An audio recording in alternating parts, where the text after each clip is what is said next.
Afternoon, School District of Indian River County. This is your Superintendent, Dr. Moore, here with a update for the new year. And first and foremost, I want to wish everyone a happy new year. I certainly hope during the break you had the opportunity to recharge, connect with family, just spend time relaxing and celebrating what has been a very, very hard and challenging year, and using that time to connect, re-engage, and ready to return for what is going to be exciting 2021. And as we begin to look forward to 2021, we'll take a quick look back for, I promise you, the last time at the year 2020. And want to do so in a way that acknowledges all of the hard work in the midst of COVID that we have collectively engaged in. As you recall, last year was my very first year entering the school system. It was an opportunity to recreate a district strategic plan, which started with our 90-day plan, opportunity to go throughout the community, listen to our stakeholders, listen to our teachers, get information and input regarding how we need to move the school system forward.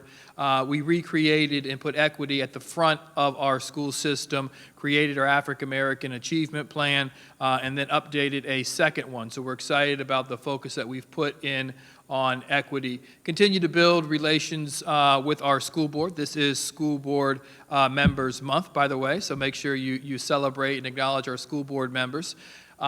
District realignment and restructuring. We had the opportunity over the course of last year to go through 2 different reorganizations, and those reorganizations streamlined the services provided here at the district, eliminated some redundancies, and maximized the resources that we have to push those resources into schools where they need to be in order to ensure success. We created instructional leadership academies, both for instructional coaches as well as our administrators.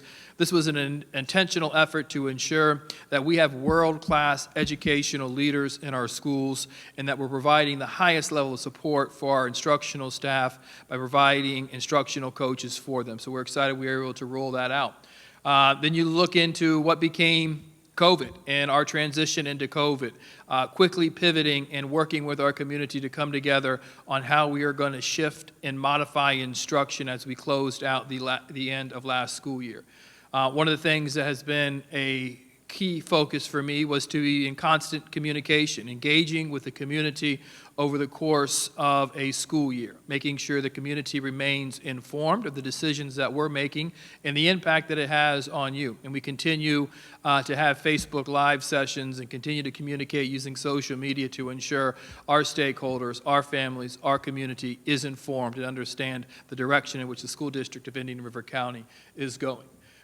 We continue to create our district strategic plan, and that has really driven what continuous improvement looks like at our district.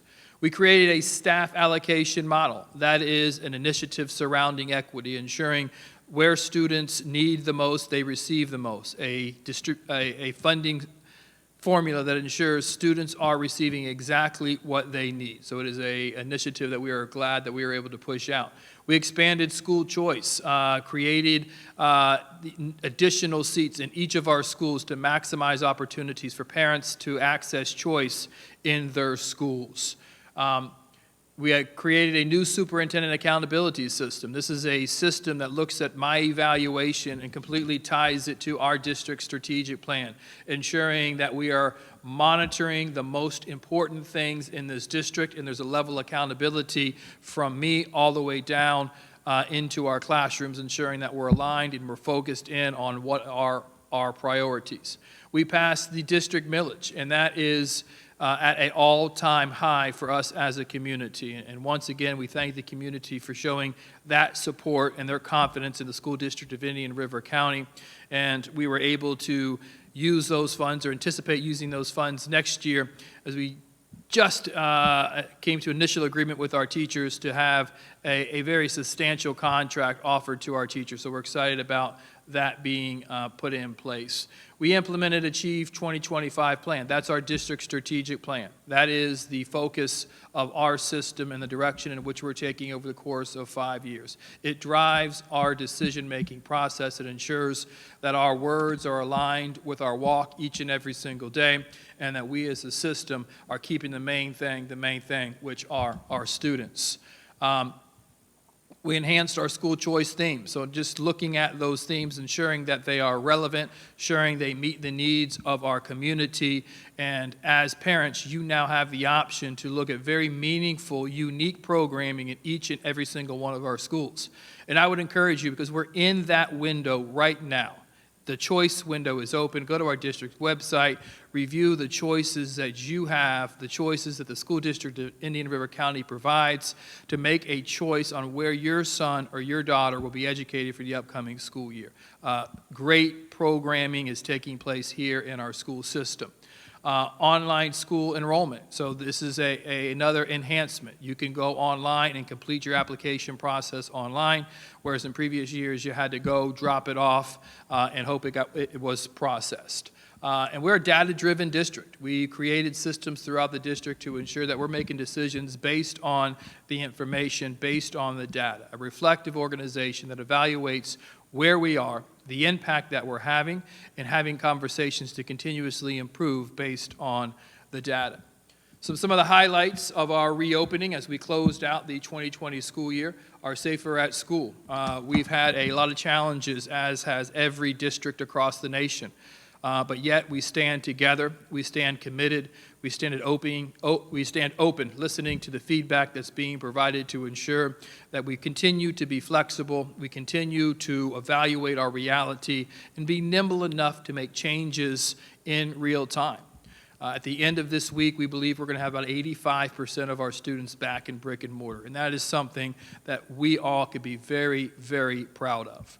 We also acknowledge as we return to school tomorrow, there are districts across the state who will be welcoming back tens and thousands of students to their systems. We already had that push. We already brought back our students. We didn't wait around and let students continue to be in environments in which they were not successful. We saw the data, we reflected, and we responded. So our opening of schools tomorrow will be very, very smooth because our students are in the environments in which they need to be. We offered instructional models, as I just mentioned. We continue to implement, and this is an announcement, we implemented A2, which is our initiative to continue to provide additional opportunities to remediate skills that were lost as a result of COVID last school year and the closing of school. We provided additional time before school, after school, during lunch, additional resources, funding provided to our principals when they asked in order to provide those opportunities. Our principals have gone through, evaluated that data, and we're continuing to offer those opportunities. So if your son or your daughter isn't where you would like them to be, please reach out to your school, ask your principal about the A2 initiatives, where there are additional opportunities to connect my son or daughter before school, after school. Some schools are doing Saturday school. We have an all-hands-on-deck approach to ensure that COVID does not have a long-term impact on your son or daughter. And that's a partnership. So if you're not happy with where your son or your daughter is, your first response is to the teacher and to your principal, and we are going to work with you in order to ensure that we are addressing those specific needs.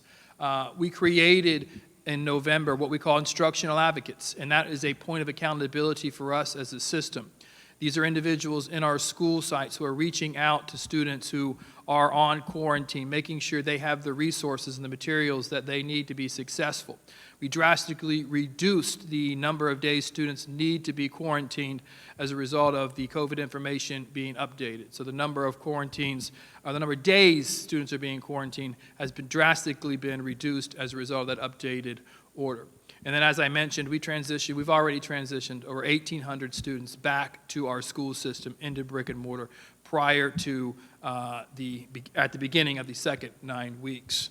And here are some things that we could now begin to look forward to as we go into the 2021 school year. Continuing Project A2, as I just announced, opportunities to continue to provide resources to our schools to extend the learning as we move forward. Continuing to focus on equity. This is a district where equity is a priority. All students, regardless of where they reside in this community, have the right to a free and public and appropriate education. we as a system need to ensure that that education we provide to all of our students provides them the opportunity to identify the potential and then ultimately maximize that potential. And we look forward to continuing to have that investment.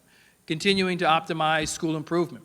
Create systems of thinking in our schools. We're evaluating on a daily basis the impact that a lesson had on a child. And then identifying ways to improve the quality of that lesson, ways to connect and plan effectively to ensure that the beginning of the bell sounding to the time that it ends, it is quality instruction. We're maximizing the time that we have for our students. We will continue to explore and enhance school choice. We will look at the pathways that we're providing our students, ensuring that they are relevant, that the CTE programs that we're offering to our students, when completed, there's a job there waiting for them. So there's a lot of good things happening over the course of this year. We will explore school start times. These are opportunities to ensure across the county that we're consistent when school starts and when school ends at each of the different grade configurations. We'll begin a long, arduous process in engaging in master planning. We are a system that is growing. There are districts across the state of Florida where enrollment has drastically declined. We don't have that problem. We actually increased in enrollment. We are a growing district, and we need to be thoughtful. We need to be proactive in examining where that growth is taking place, ensuring that when residents make the decision to move into this great community, there is a seat available for them in a quality school, and that space is available. That also looks at the configuration of schools. K-5, K-8, the middle school experience across the nation. There are districts exploring and reevaluating how and what middle school looks like. We as a community need to engage in those conversations to define what our school system needs to look like to ensure that our students are ready to meet the needs of the 21st century. And those are conversations that we're looking forward to having over the course of the next several months. We came to the school district of Indian River County, my wife and I, this time last year. And the excitement was high, the energy was high, and the potential was unlimitless.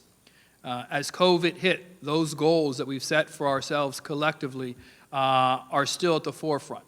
And as we move beyond COVID, always aware that COVID is still there and it's still something that we're dealing with, we need to collectively have an expectation on this district. We need to ensure that the school district of Indian River County maximizes the potential of all students.